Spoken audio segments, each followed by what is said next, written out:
Stand by for an hour of fun and merriment as Bristol Myers present The Alan Young Show, followed by the new Gracie Fields Show with Fred Brady. Stand by, fun's coming. And now, Bristol Myers, the makers of Sal Hepatica for the smile of health and Vitalis for hair that's well groomed, present The Alan Young Show.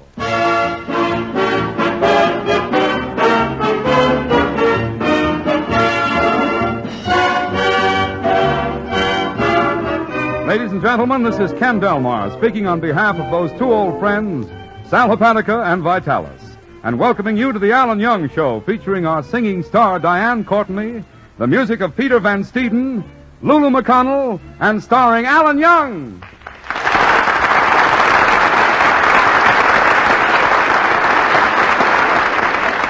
And now, folks, it's time for our regular Tuesday night visit to Alan Young's house. Let's see if he's home. Oh, hello, Kenny. Come on in. Oh, thanks. Just shaving with my electric razor. Excuse me while I finish, huh? Yeah. There. Kenny, aren't these electric razors wonderful? Look, it shaved every bit of fuzz off these peaches. See, I've got so many things to do, Kenny. I've got to write a letter. Well, don't mind me, Alan. I'll sit down here on the couch. I've been meaning to write this letter for a long while. It's to a guy who owes me some money. We'll make it a good, strong letter, Alan. I will. Let's see. How's this? Dear Larry, who owes me a lot of money? You. Who never paid me back? You. Who is a chiseler and a rat? Yours truly, Alan Young. Here. That ought to hold him. Let's see, there was something else I had to do. I want to put this picture up on the wall. Will you help me, Kenny? Sure. Okay. Here, you hammer and I'll hold the nail. Yeah, okay. Give me the hammer. Yeah. You hit your finger with a hammer, Kenny. No, I didn't. I hit yours. You did? Oh! Say, Alan.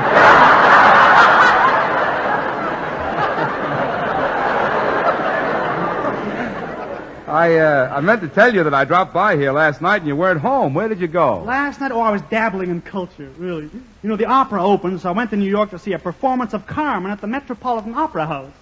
Got all dressed up, too. Wore my top hat, white tie, but I felt chilly. Why? My bathrobe kept flying open. Did you sit in the box, Alan? No, I sat on the aisle. For 50 cents more, I could have sat on a seat. I was way up on the balcony. I sat behind a guy who was 6'3" tall. Oh, then you couldn't see anything. Oh, yes, I could. I was lucky. The guy had a hole in his head. He's really a very swank, who can that be? Hello, Alan. Oh, Diane Courtney. Come on in, Diane. Diane, you're a singer. You'll be interested in this. I was just telling Kenny about the performance of Carmen I saw last night. Oh, I can't understand it, Alan. You, of all people, going to the Metropolitan. What do you know about opera? What do I know about opera? Why, Diane, I was born in an opera house. When my parents saw me, they were very disappointed. What did they expect? Rigoletto. My father was something of a composer, you know. Once he started to write a piano sonata for 4 hands, but he gave it up. After all, who has 4 hands? Then my uncle was a musician, too. He played the tom-tom. The tom-tom? Yes, and don't sneer, Kenny. It's a very difficult instrument. It can't be played by any tom-tom, Dick, or Harry. You know, I've been planning to put on my own opera sometime. Well, who can that be? Hiya, Mr. Young. Are you home? Why, it's little David Dittenpfeffer from across the street. Come on in, David. Hiya, Davy. Hello, David. How do you do, Mr. Delmar and Miss Courtney? I am truly overjoyed to see you. Oh, David, you certainly have your manners with you today. What makes you act so gentlemanly? Christmas is only 2 weeks away. I'm no jerk. Well, I'm glad you came over, David. I was just going to tell Miss Courtney and Mr. Delmar about an opera I saw last night, and I want you to listen, too. Pay strict attention. This is going to be very educational, you bet you.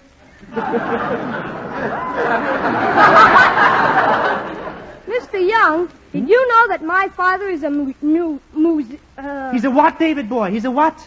Musician. Good old. He played the violin, but he gave it up and started playing the piano. Well, why did he take up the piano? His glass of beer was always falling off the violin, nosy. Oh, bless your little... Now, David boy... David, your levity is out of place in such a cultural discussion. Oh, don't be sore at me, Mr. Young. Here, I'll let you play with my yo-yo. I'm too old to play with a yo-yo. I'm not in the habit of doing such juvenile things. String wasn't very strong, was it? Now, David boy, pay attention, and I'll tell you all about the opera Carmen. You bet you. Now, Carmen was written by the famous composer Georges Alexander César Leonard Bizet. How do you spell it? C-A-R-M-E-N. Georges Bizet was born in 1853 and died in Oblivion, which is 20 miles south of Paris. Now Mr. Young, I just remembered that I have to go to music school. Music school? What instrument are you studying? The glamour hawk. The glamour hawk? What's that? It's a big, long tube, 39 feet long, and you play it by blowing into each end of the tube at the same time. Well, how can you blow into both ends of a tube 39 feet long at the same time? Do you have to do it? No. Then what are you worried about?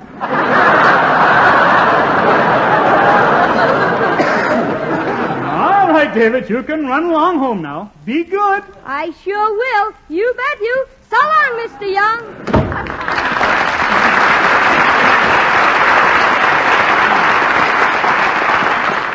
You know, if that kid's head was the North Pole and his feet were the South Pole, I'd love to have my hand spend 30 seconds over Tokyo. Let's see, where was I? Oh, yeah, about the opera. You know, Alan, I've always wished that we had an opera in this town. Yeah, I've heard a lot of people say the same thing, Diane. Oh? And I've often felt that we needed one, too. So why don't we put on our own original opera? I'll write it, and Diane, you can sing the lead, and Peter Van Steeden can get an orchestra together with the local musicians. We'll rent the town hall for the performance. It's a great idea. We'll do it. It sounds great, Alan, but what'll we use for money? Money? Oh, well, we'll get it from Mrs. Lulu Vandercrust. She's the wealthiest woman in town. She's just filthy with lucre. Alan, this makes me very happy. Yeah, and it makes me happy, too. Oh, Kenny, you're always happy. No, I mean that I'm happy that good music will at long last come to our town. You know, I write music. Oh, really, Kenny? Yeah, I compose music in bed. What kind of music can you compose in bed? Sheet music. Oh, bless his little. I thought maybe you'd let me put a song I wrote in your opera. What song? I beg your pardon? I say, what's the name of the song? Oh. Is you is or is you ain't going to get Sal Hepatica? Oh, no. Because if you is, you're going to be helped. And if you ain't, you ain't. I'm serious. I know you are, Kenny. Well, the fact is, Sal Hepatica is a great help when you feel sick and headachy due to the need of a laxative, particularly when you wake up in the morning. For a glass of Sal Hepatica taken then brings quick, gentle relief, usually within an hour. And that means you don't have to risk feeling miserable all day to wait until night to take a laxative. You can always take Sal Hepatica the minute you need it. What's more, sparkling Sal Hepatica brings you this additional advantage. This famous saline helps sweeten an upset stomach by helping to reduce excess gastric acidity. So tonight or tomorrow, get a bottle of Sal Hepatica from your druggist, remembering this caution, use only as directed. Keep that bottle handy in your home or in your place of business. Then whenever you need a laxative, morning, noon, or night, see how much faster you feel better, thanks to gentle, speedy Sal Hepatica.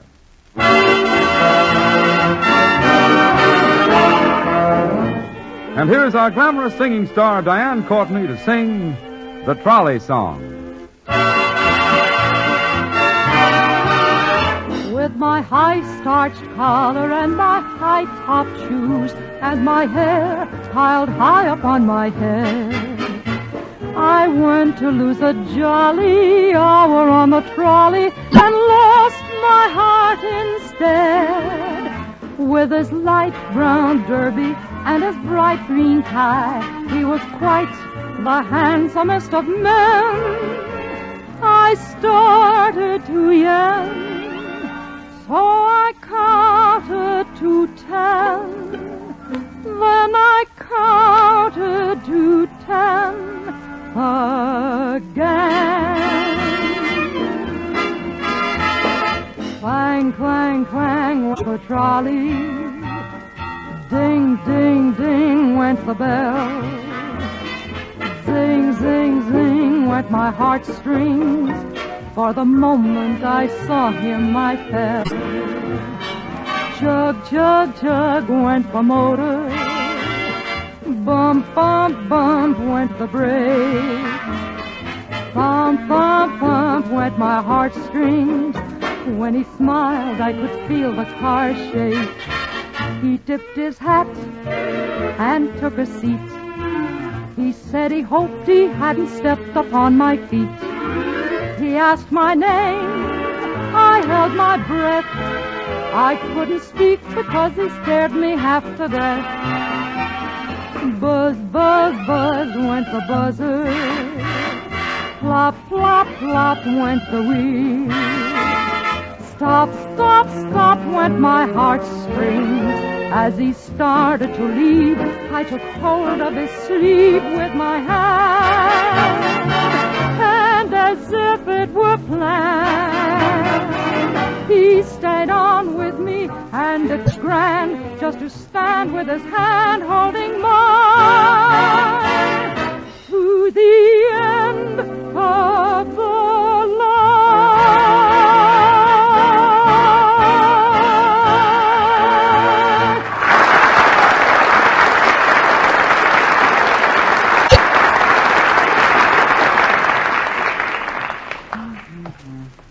Here's Mrs. Vandercrust's house.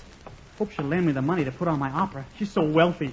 She's the leader of the town society set. I'll be extra nice to her. I'll talk to her as if I were one of the 400, too. Ah, good day, Mrs. Vandercrust. I'm charmed to see you again. Simply charmed. And I'm charmed to see you, my dear. Come in, won't you? And please excuse the untidy state in which you find my establishment. Oh, what do you mean? The dump's a mess, dearie. This woman is one of the 400. She must have been marked down to 398. Come right in here, honey. Into the library. Oh, were you eating tea? No. I used to drink tea in England, but I can't drink it the American way. Why not? The bag gets caught in my throat. Are you dying?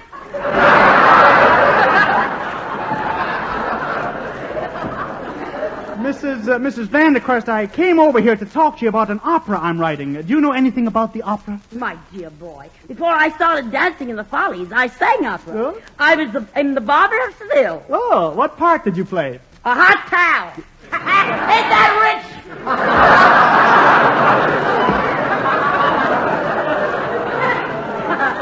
I like the Follies better. Huh?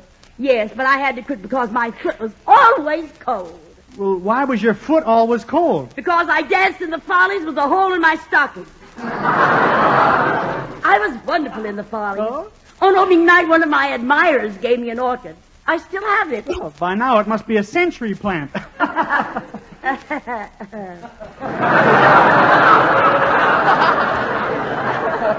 Look, Mrs. Vandercrust, the reason why I brought up the subject of the opera is because we're going to put one on at the town hall, but we need money. Would you back us? Why, of course, dearie, of course. What's the opera going to be about, honey? Well, I don't know exactly. I haven't started to write it yet. I've got an idea. Yeah? Why don't you write an opera about my life? You could call it La Traviata, Rigoletto, Il Trovatore. La Traviata Rigoletto Il Trovatore. That's the story of your life? Yes. What does it mean? Woo-woo! Oh, goodbye, Mrs. Vandercrust. I have to go to the public library and do some research. Tres beans. So long, dearie.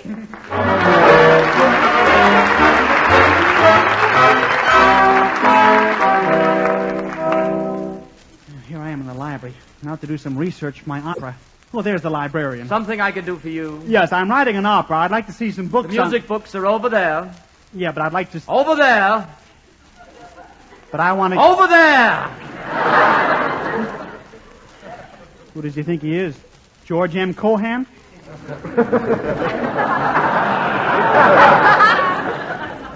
Let's see these reference books.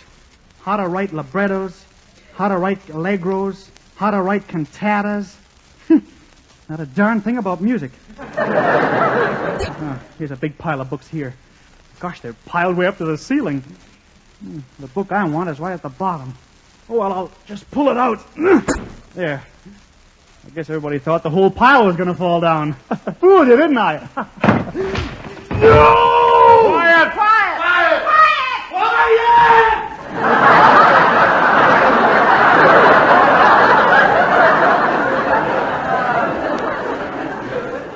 story.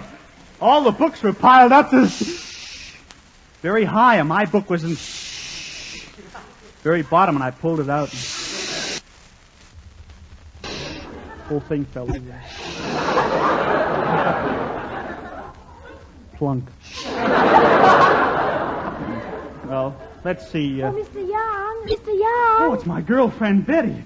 Hello, Betty. Hello, Mr. Young. I hear you're writing an opera. Oh, that's so sophisticated of you. Yeah.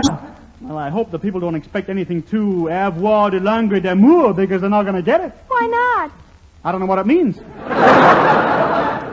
Oh, you'll write a wonderful opera, Mr. Young. Oh, sure. Of course, I got music in my blood. You want me to bleed something for you? It's a wonderful opera. See, in the first act, about all the people... What key are you writing it in? All the...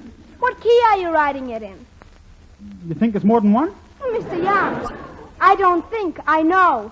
I don't think I know either. But I'm not worried. If I need more music, I'll have Beethoven write a few more pages. He had lunch with me yesterday. But, Mr. Young, Beethoven's been dead for 100 years. How could he have lunch with you yesterday? He forced himself. Tell me about the story of the opera, Mr. Young. Yeah. Well, it's about a boy and a girl. They're of different sexes, of course. Oh, Mr. Young, you mean like you and me? Yeah, if you'll pardon the expression.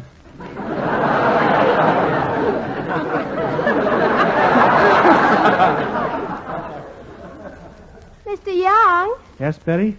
My shoulders are cold. They are? Yes. I'm very cold. And we're all alone back here. Yeah? Can't you think of anything to do about it? Sure. There, that'll make them send up some more steam.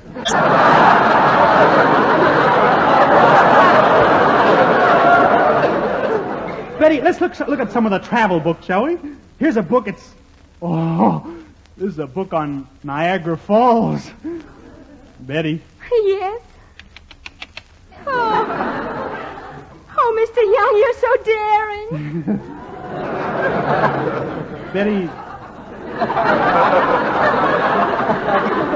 Betty, after we've had our, when we go on our... Mr. Young, you mean you want us to go to Niagara Falls? Yeah, I want that more than anything else in the world. Oh, Niagara Falls and our honeymoon. Oh, do you really mean it? Sure.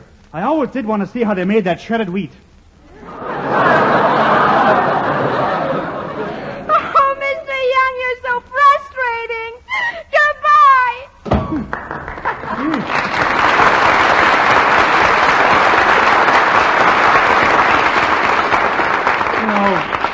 Betty's an unpredictable sort of chap. Oh, well. Gee. Look at the time. I'm going to need some help with my opera. I'll go down to the drugstore and ask Kenny if he'll help me paint some scenery.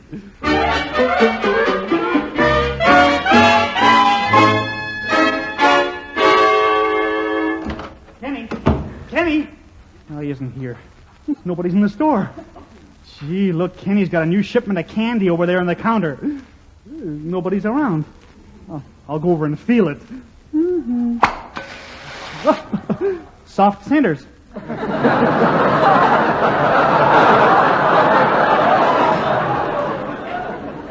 don't know why Kenny doesn't keep... Hello, Alan. Oh, hello, Kenny. I just dropped in to ask if you'd do me a favor. I got to work on my opera, and I wonder if you'd go down to the town hall and paint the scenery. I'll stay here in the drugstore for you and take care of any customer who happens to drop in. Yeah, okay, Alan, but be sure you're nice to the customers. Oh, sure. Yeah, especially the men. Why, of course I will, if they're bigger than me. Oh, you won't have any trouble, Alan. It's just that we druggists try to be particularly patient with our men customers, especially when they come in and ask for Vitalis. But civilians can't get Vitalis anymore. Yeah, that's right. And it's quite a disappointment to so many of them who've come to depend on Vitalis to help keep their hair well groomed. All right, Kenny, I'll be very nice to anybody who comes in. Yeah, and explain to them, Alan, that the reason civilians can't get Vitalis is because Bristol-Myers were faced with wartime shortages and couldn't supply both civilians and servicemen. So they decided that the servicemen come first. And so all Vitalis made is going to the armed forces. Kenny, somebody's going to hate me for this, but why should a guy fighting a war want Vitalis? Well, remember, Alan, all of the boys are not at the fighting front. Think of how many boys are still in this country. And think of how many boys over there get leads. So they really want Vitalis, huh? Well, they must, for they're certainly buying it at their post exchanges and ship stores. That's why Bristol Myers are giving priority to all orders for Vitalis coming from the armed forces. I guess once civilians understand this, they'll agree that the men in service come first. Don't you think so?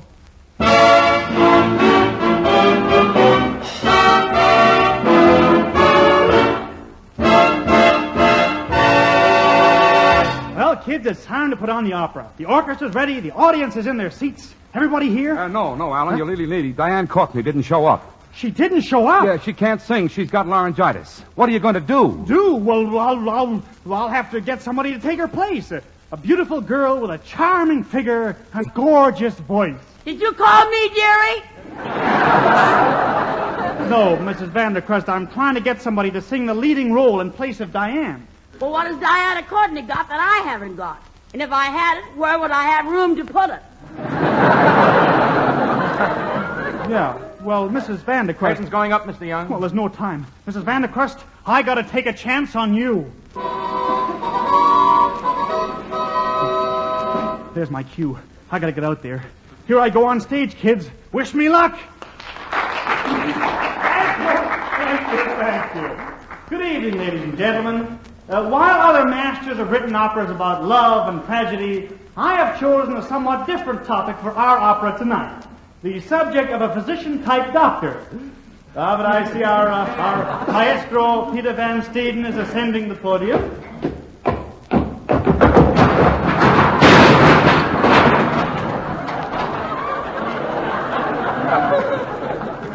And from the basement, he will conduct the overture. Peter Van Steeden and his orchestra are composed entirely of local talent.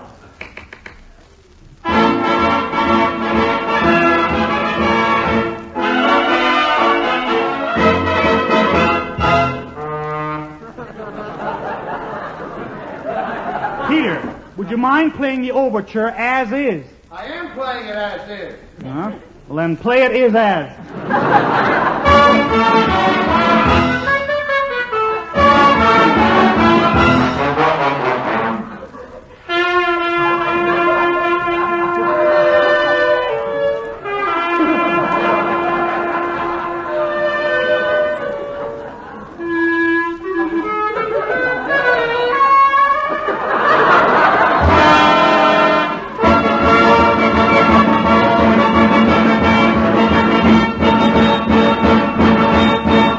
Thank you, Peter.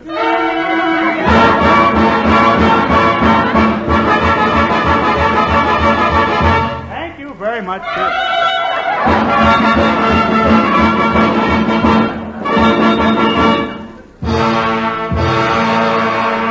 Thank you.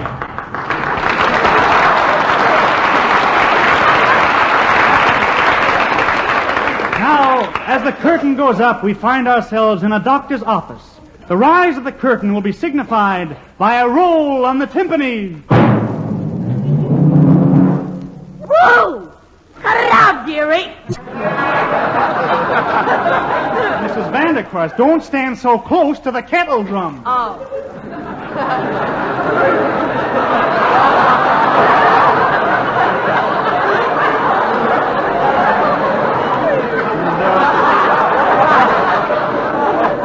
Now the doctor's beautiful nurse enters and sings the opening aria. Oh, calling Dr. Kildare. Dr. Kildare. Oh, where is the Dr. Kildare? Where? Come out wherever you are. Report at once to number 3 operating room. Where? Operating room. Room.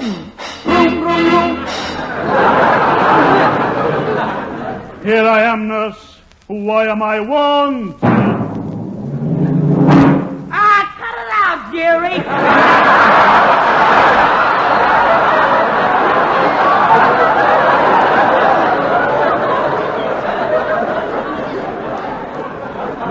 Vandercrust, please keep well back, will you?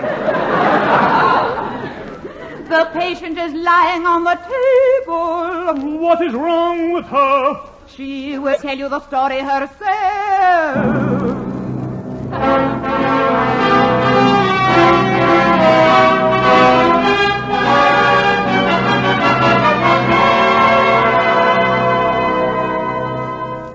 Would you mind giving me that again, Miss Dearing? Pay attention, Mrs. Vandercrust. I must listen to your respiration. Breathe deeply.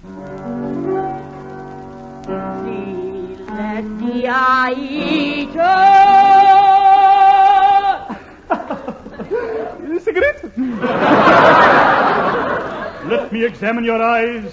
What can you see? I think that I shall never see a poem lovely as a tree.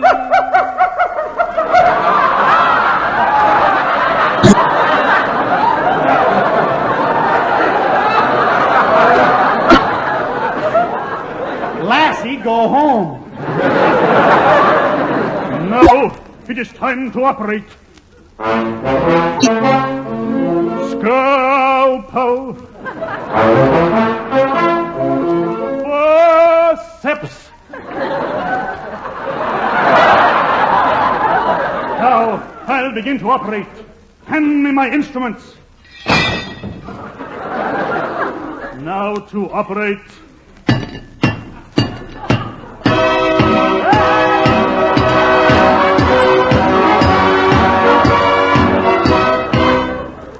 The operation is over. It is a complete success. There is nothing more to be done. Oh, yes, there is. The most important thing of all. We can't go on without it. Doctor, what is it? It's just my bill.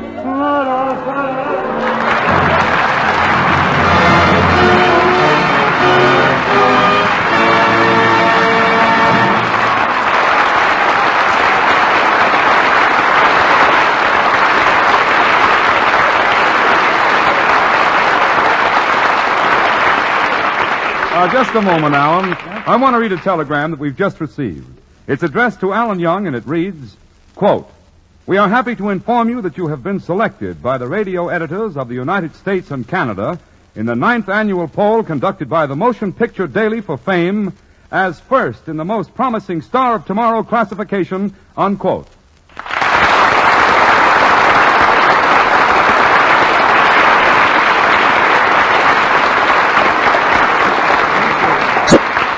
Thank you, Kenny.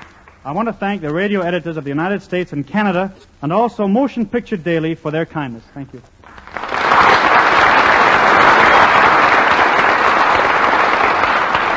Ladies and gentlemen, quietly, effectively, the fight against tuberculosis goes on.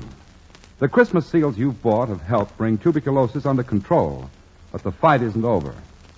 Your purchase of Christmas seals will help thousands of sufferers of tuberculosis. It will provide medical care and treatment for them. No other money you spend can do more good for so many.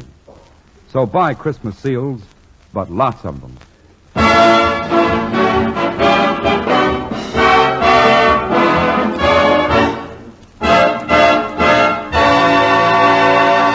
Now, on behalf of Diane, Ken, Peter, Lulu, in fact, all of us, I want to thank you for being with us tonight. And don't forget the two products that make our Tuesdays together possible. Sal Hepatica for the smile of health, and Vitalis for hair that's well-groomed. Sal Hepatica, Vitalis. Good night.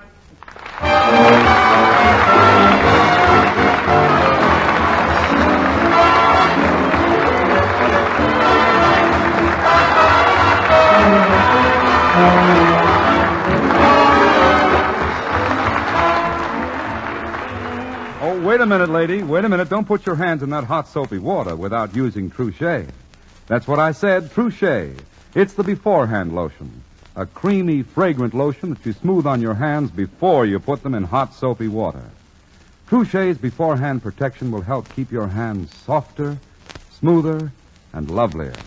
So get Truchet. Use it beforehand and see the difference this really different hand lotion makes on your hands. Ask for Truchet. Trushay. Truchet.